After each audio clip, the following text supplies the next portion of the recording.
नमस्कार। DD news पर आप देखना शुरू कर चुके हैं समाचारों का बुलेटिन। मैं हूं लालचंद्र सिंह। सबसे पहले नजर डालते हैं हेडलाइंस पर।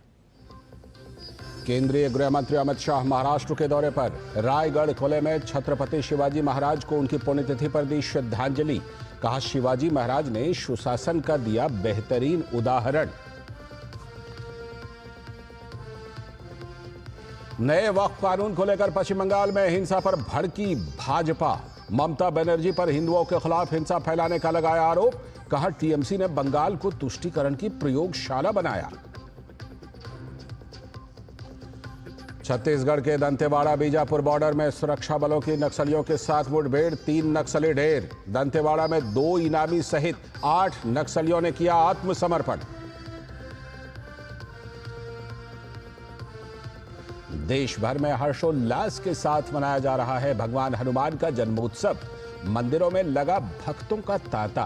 प्रधानमंत्री नरेंद्र मोदी ने देशवासियों को दी शुभकामनाएं। और आईपीएल में आज 2 मुकाबले। लखनऊ में गुजरात टाइटंस का सामना लखनऊ सुपर जायंट्स से, तो वहीं हैदराबाद में सनराइजर्स हैदराबाद और पंजाब किंग्स के बीच होगी भिड़ंत।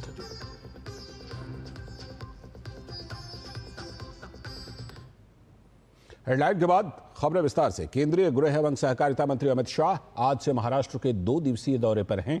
अमित शाह ने रायगढ़ किले में छत्रपति शिवाजी महाराज को उनकी पुण्यतिथि के मौके पर श्रद्धांजलि दी। कार्यक्रम में मुख्यमंत्री देवेंद्र फडणवीस, उप मुख्यमंत्री अजीत पवार भी मौजूद रहे। इस बीच समाधि स्थल के जीर्णोद्धार की शताब्दी पर आयोजित कार्यक्रम में बोलते हुए अमित शाह ने कहा कि शिवाजी महाराज ने हिंदवी स्वराज को स्थापित किया और सुशासन का बेहतरीन उदाहरण पेश किया था। मैं राजमाता जिजाऊ को मनपूर्वक प्रणाम करना चाहता हूं, क्योंकि मैंने शिव चरित्र को पढ़ा है। जिजाऊ ने छत्रपति को न केवल जन्म दिया, उनको स्वराज, स्वधर्म और स्वभाषा का पुनरुद्धार करने की प्रेरणा भी जिजाऊ ने दी। एक बाल शिवा को, समग्र देश को स्वतंत्र कराने का विचार भी जिजाऊ ने दिया और एक बाल शिवा को हिंदवी स्वराज के संस्थापक बनाने का विचार भी जिजाऊ ने दिया। और अमित शाह ने साथ ही कहा कि शिवाजी महाराज का मतलब संकल्प, समर्पण और स्वराज है। उन्होंने साथ ही कहा कि देश भर के युवाओं को इस प्रेरणा स्थल पर आना चाहिए। मैं उस व्यक्ति के ऐतिहासिक राज्यसभा में खड़ा हुआ था जिसने हिंदुस्तान के कण कण में स्वधर्म के लिए, स्वभाषा के लिए, स्वराज के लिए मरने की एक अमर जिजीविषा पैदा करने का काम किया।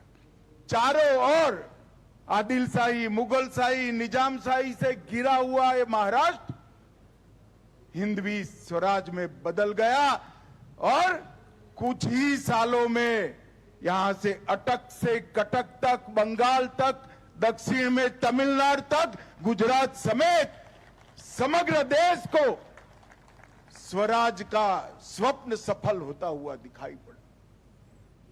और अब अगली खबर। नए वक्फ कानून के खिलाफ मुर्शिदाबाद में विरोध प्रदर्शन के दौरान हिंसा को लेकर पश्चिम बंगाल के भाजपा प्रदेश अध्यक्ष और केंद्रीय मंत्री सुकांतो मजूमदार ने कहा है कि यह सब इसलिए हो रहा है क्योंकि ममता बनर्जी इसका समर्थन कर रही हैं, क्योंकि वो आगामी चुनावों में वोट हासिल करने के लिए मुसलमानों का ध्रुवीकरण करना चाहती हैं। सुकांतो मजूमदार ने कहा कि ममता बनर्जी शिक्षकों की नौकरी जाने के मुद्दे से लोगों को भटकाने की साजिश कर रही हैं।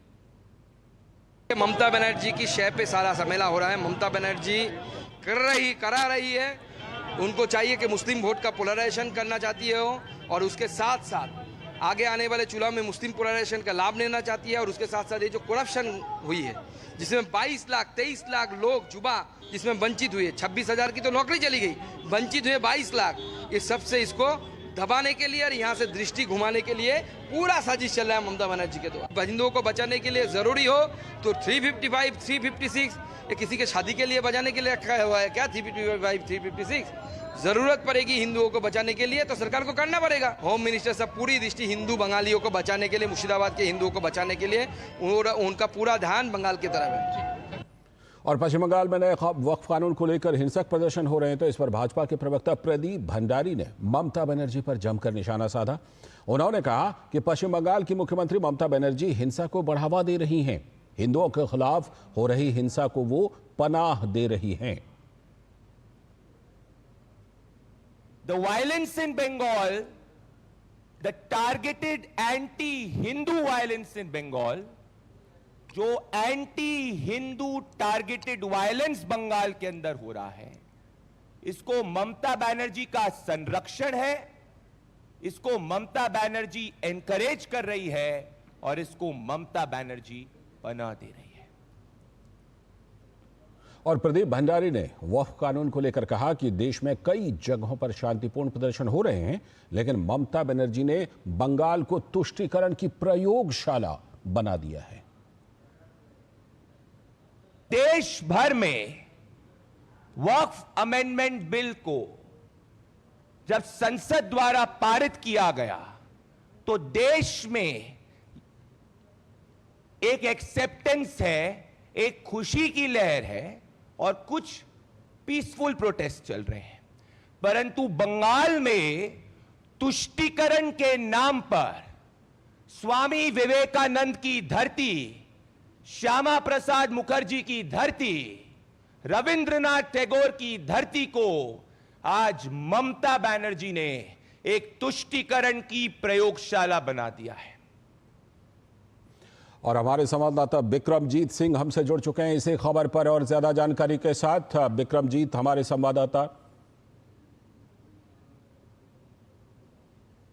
संवाददाता विक्रमजीत सिंह जुड़ने वाले हैं इस खबर पर। और फिलहाल जैसा कि आपने देखा कि भारतीय जनता पार्टी ने ममता बनर्जी पर सीधे आरोप लगाए हैं कि पश्चिम बंगाल में वो वक्फ कानून के मुद्दे पर जो हिंसक प्रदर्शन है उसको बढ़ावा दे रही हैं। तो भारतीय जनता पार्टी लगातार इस मुद्दे पर टीएमसी और जो ममता बनर्जी की सरकार है उस पर हमलावर है। और इसी क्रम में भारतीय जनता पार्टी ने प्रेस कॉन्फ्रेंस करके टीएमसी के ऊपर और ममता बनर्जी सरकार के ऊपर ये हमला बोला है।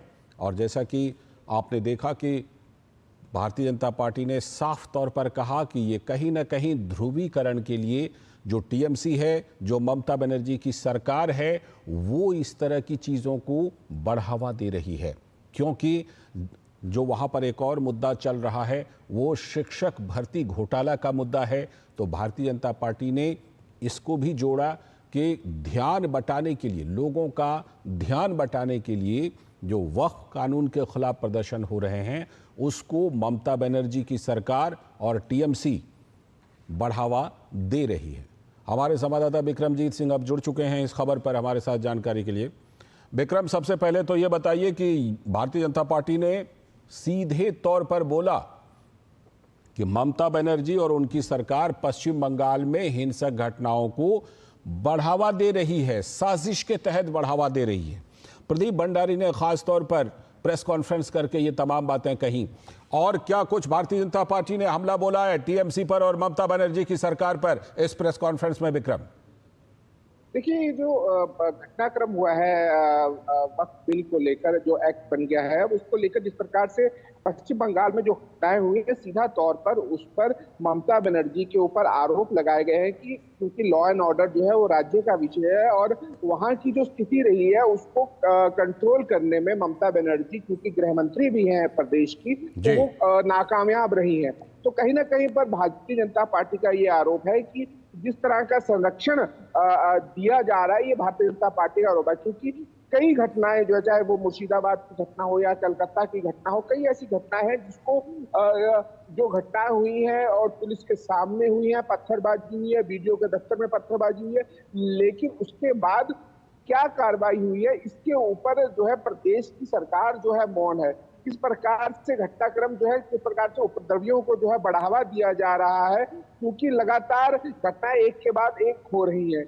या वहीं दूसरी तरफ अगर देखें, जिस प्रकार से भारतीय जनता पार्टी का आरोप लगाया गया है, चाहे वो सरस्वती पूजा हो या दुर्गा पूजा हो या अन्य हिंदू कार्यक्रम हो, उसके लिए कोर्ट से परमिशन मांगनी पड़ती है और वहां से जो है कोर्ट जो है परमिशन देता है, उसके बाद जो है पश्चिम बंगाल में कार्यक्रम होते हैं। तो कहीं ना कहीं पर ये जो तुष्टीकरण की राजनीति जो है की जा रही है पश्चिम बंगाल में, उसको लेकर भारतीय जनता पार्टी ने ममता बनर्जी को और प्रदेश सरकार को आड़े हाथों लिया है और कहा है कि इस पर जो है उनको जवाब देना चाहिए। बिल्कुल। देखिए, जिस तरह की तस्वीरें विक्रम दिखाई पड़ रही हैं पश्चिम बंगाल से, वक्फ कानून को लेकर के शांतिपूर्ण विरोध और भी कई जगह पर कुछ लोग कर रहे हैं, लेकिन पश्चिम बंगाल से जो तस्वीरें दिखाई दे रही हैं उसमें तो ये लगता है कि कहीं ना कहीं जो पश्चिम बंगाल की पुलिस है उसको कोई ना कोई कहीं से निर्देश मिला है कि बहुत कड़ी कार्रवाई नहीं करनी है ऐसे हिंसक प्रदर्शनों के खिलाफ। इसीलिए कई जगहों पर हमने देखा पुलिस की गाड़ियां जला दी गई, पुलिस के ऊपर उल्टा हमला हो रहा है। ऐसे में पुलिस जो है, पश्चिम बंगाल की पुलिस, वो उस पर भी कहीं ना कहीं सवालिया निशान लग रहे हैं।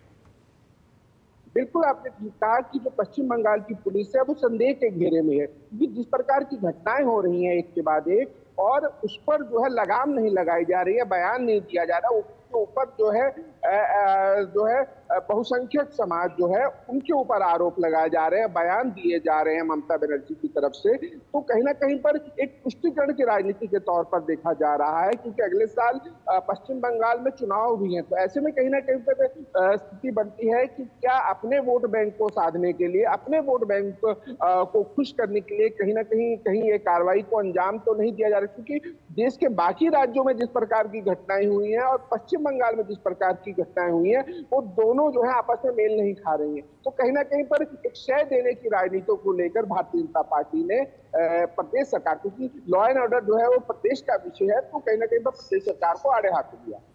एक और बात, अभी जब जो शिक्षक भर्ती घोटाला हुआ है उसमें जो सही ढंग से चयनित शिक्षक हैं वो और उनके परिवार भी वहां पर प्रदर्शन कर रहे हैं, लेकिन जब उनके प्रदर्शन के खिलाफ कार्रवाई की बारी आती है तो पश्चिम बंगाल पुलिस बड़ी मुस्तैद नजर आती है और उनको बिल्कुल उनकी पिटाई कर देती है। लेकिन यहां पर जब वक्फ कानून में हिंसक प्रदर्शन हो रहे हैं तो पश्चिम बंगाल की पुलिस बिल्कुल लाचार नजर आ रही है। इसलिए भी ये सवाल उठ रहे हैं, ज्यादा उठ रहे हैं ये सवाल। बिल्कुल सही बात कही। अभी पिछले दिनों जो है, क्योंकि नवरात्र भी थी और ईद भी, तो ऐसे में जिस प्रकार से नवरात्रों के कार्यक्रम में ममता बनर्जी की तस्वीरें लगभग ना के बराबर दिखाई दी, जबकि ईद को लेकर जो तस्वीरें थी वो ज्यादा मीडिया में आई, वहां पर जो बयान दिए गए वो ज्यादा मीडिया में आए। तो कहीं ना कहीं पर जो एक आम व्यक्ति है वो ये सोचने में मजबूर हो जाता है कि आखिर पश्चिम बंगाल में हो क्या रहा है, क्योंकि उसके बाद जो है वक्फ बिल आता है, पार्लियामेंट में पास होता है, उसके बाद पूरे देश में जो है लोग सुप्रीम कोर्ट जाते हैं और बाकी जगह भी धरना प्रदर्शन होते हैं, लेकिन पश्चिम बंगाल में जो है मुर्शिदाबाद में जिस प्रकार की घटनाएं होती है, बीडीओ के दफ्तर में तोड़फोड़ जिस प्रकार की घटनाएं होती है, कलकत्ता में जो है एक बड़ी संख्या में प्रदर्शन होता है, और ये सब जो है चाहे कलकत्ता का प्रदर्शन हो वो पुलिस की मौजूदगी में होता है। यहाँ तक कि एक बस से जो है भगवा झंडे को हटा लिया जाता है, तो सीधा सीधा भारतीय जनता पार्टी की तरफ से जो हमारे जो पूछा जा रहा है वो ये पूछा जा रहा है कि आखिर, क्योंकि ये जो वक्फ का जो एक्ट है ये तो सरकार का एक्ट है, तो ऐसे में कहीं ना कहीं पर मामले को जो है एक राजनीतिकरण करने की कोशिश क्यों की जा रही है। तो कहीं ना कहीं पर इसको राजनीतिक पुष्टिकरण के लिए बीजेपी ने आरोप लगाया है, वोट बैंक को साधने का आरोप लगाया है। तो ऐसे में देखना होगा कि आने वाले समय में पश्चिम बंगाल की राजनीति क्या रहती है। विक्रम, दो तरह के मुख्य आरोप हैं। एक बात तो बीजेपी जो कह रही है वो ये कि अगले साल विधानसभा चुनाव होने हैं तो उसको लेकर तुष्टीकरण और ध्रुवीकरण कर रही है ममता बनर्जी, और दूसरा आरोप है कि अभी जो शिक्षक भर्ती घोटाले में सुप्रीम कोर्ट का जो आदेश आया है तो उससे ध्यान बटाने के लिए, क्योंकि शिक्षक जो सही ढंग से चयनित हुए थे वो शिक्षक प्रदर्शन कर रहे हैं अपने परिवारों के साथ, तो उससे भी ध्यान बटाने के लिए ममता बनर्जी इस तरह के हिंसक प्रदर्शन को बढ़ावा दे रही हैं। यह भी बीजेपी का आरोप है।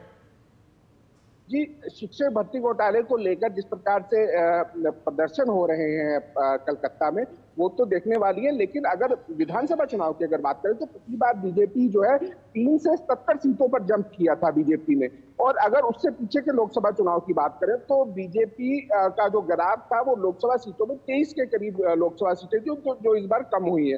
तो ऐसे में जो बीजेपी का ग्राफ 3 से 77 पर आया था, तो इस बार बीजेपी प्रदेश में सरकार बनाने की पुरजोर जो है कोशिश करेगी। तो ऐसे में ममता बनर्जी भी ये जानती है कि जिस प्रकार से इतना जंप लगाकर बीजेपी का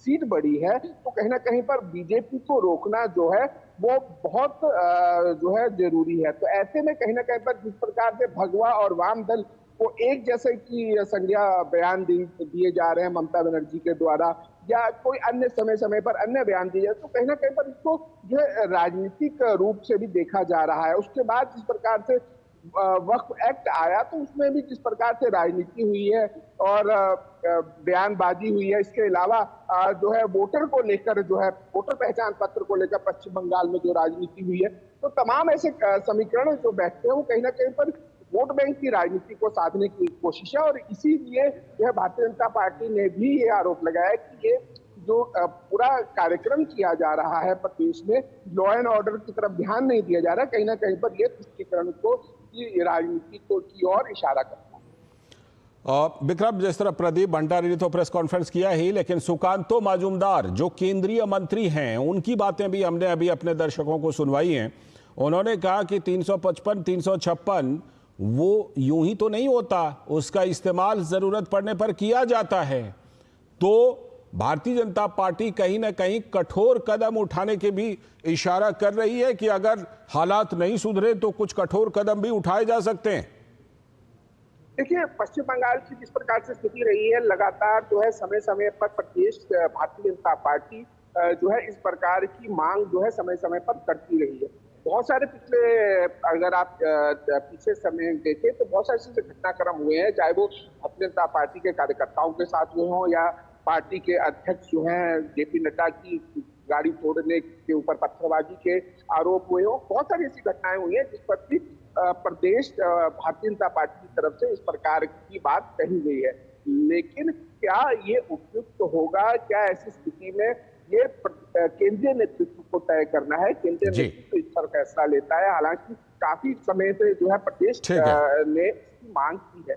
हालांकि इस पर कई तरह की राजनीति भी हुई है, दोनों तरफ से बयानबाजी भी हुई है, लेकिन कुल मिलाकर मामला जो है राजनीतिक है, तो इसलिए दोनों ही दल एक दूसरे पर आरोप प्रत्यारोप लगाते रहे। ठीक है, बहुत बहुत शुक्रिया विक्रम, जानकारी और विश्लेषण के लिए आपका बहुत बहुत शुक्रिया। तो हमारे संवाददाता विक्रमजीत सिंह जुड़े थे।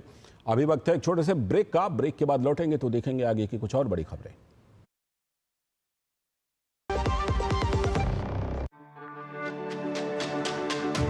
मेरी पसंद, मेरी पसंद,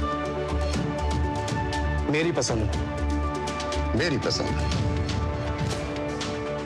हमारी पसंद, हम सबकी पसंद। मजबूत देश का मजबूत सरिया हो गया स्टील। जो लक्ष्य चुना था समझ आने लगा है। GLA यूनिवर्सिटी, उच्च लक्ष्य की निश्चित प्राप्ति। स्वागत है ब्रेक के बाद। आगे की बड़ी खबरों में, जम्मू कश्मीर के किश्तवाड़ में मुठभेड़ में सुरक्षा बलों को बड़ी सफलता मिली है। भारतीय सेना, जम्मू कश्मीर पुलिस और CRPF की संयुक्त टीमों ने किश्तवाड़ के घने जंगलों में 3 आतंकवादियों को मार गिराया। सुरक्षा बलों ने जिन 3 आतंकियों को मार गिराया है, उनमें जैश-ए-मोहम्मद का आतंकी सैफुल्लाह भी एक है। सैफुल्लाह जम्मू कश्मीर में आतंकी गतिविधियों को अंजाम देता था। वो लंबे समय से किश्तवाड़ और डोडा क्षेत्रों में सक्रिय था और सुरक्षा बलों की नजर में था, जिस पर कुछ महीने पहले पुलिस ने 5 लाख रुपए का इनाम रखा था। मुठभेड़ स्थल से एक AK और एक M4 राइफल सहित बड़ी मात्रा में युद्ध संबंधी सामान बरामद किए गए हैं। दरअसल 9 अप्रैल को किश्तवाड़ जिले के छतरू के जंगलों में सुरक्षा बलों और आतंकवादियों के बीच उस समय गोलीबारी शुरू हुई जब संदिग्ध गतिविधियों के बाद सुरक्षा बलों ने इलाके में सर्च ऑपरेशन चलाया। Operation Chatru was launched on specific and credible intelligence inputs. On 9th of April, joint teams of Indian Army, the Jammu and Kashmir Police and the CRPF was launched in the dense forest of Kishtwar to nab the group of terrorists.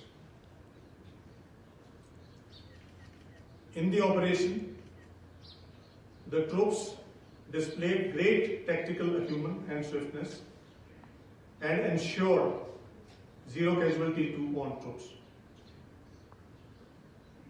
In the ensuing Gulf battle, the firefight, 3 terrorists were neutralized.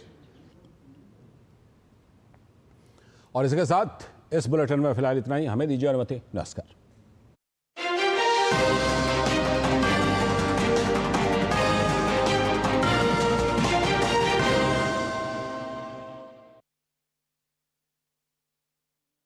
Ji